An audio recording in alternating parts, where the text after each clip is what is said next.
Ma chère Laetitia, afin de réunir la documentation dont nous avons besoin pour notre association et faire en sorte que notre projet de jardin potager idéal puisse se concrétiser dans les meilleures conditions possibles, je me suis rendu une nouvelle fois dans le sud où Yo-Yo, une amie de Sylvie, nous avait donné rendez-vous à Port-Cros. Arrivé à la Croix-Valmer, alors que j'embarquais sur le bateau pour effectuer la traversée, Bruno, le capitaine qui était content d'avoir vu ma photo dans le journal Var Matin, m'a proposé de piloter son navire. Pendant ce temps-là, Gaston, qui pour une fois avait bien voulu me rejoindre le temps d'un week-end et laisser de côté ses cours de guitare, nous suivait en scooter des mers, en faisant le fou dans les vagues.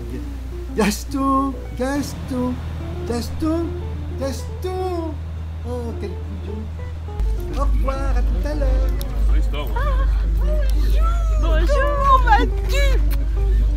Tellement heureuse de te voir! Elle, c'est Yo-Yo. Là, c'est le manoir.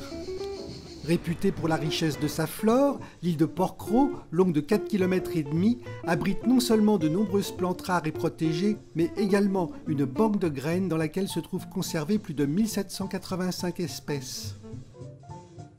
Le lendemain, après avoir accompagné Gaston à la gare, je suis allé visiter le domaine du Rayol, où Dédé, le président de l'association chargée de préserver cet espace naturel, m'a fait découvrir des plantes et des arbres du monde entier et m'a raconté comment le paysagiste Gilles Clément, qui se consacre aujourd'hui, comme moi, à des projets de résistance, a conçu ce jardin paysager magnifique, situé au bord de la mer en plein massif des Maures. Il y a la première qui a été faite par Alfred Courme avec la pergola qui est en haut où il faisait des petits déjeuners et Gilles Clément a eu l'idée de la prolonger un petit peu au-dessus des eucalyptus et de venir sur cette partie là aussi. Et écoute, je vais te dire, moi ça m'est arrivé de me mettre tout en haut, il y a un eucalyptus contre l'eucalyptus et j'avais l'impression, on va me prendre pour un gaga mais c'est pas grave, j'avais l'impression qu'il y avait un chariot qui allait me monter au ciel. Ça fait un espèce de mouvement, je t'assure, c'est vrai, c'est pas des conneries. Marceline, c'est la vérité, ce que je ressens. C'est vraiment, c'est magique et c'est très très très émouvant.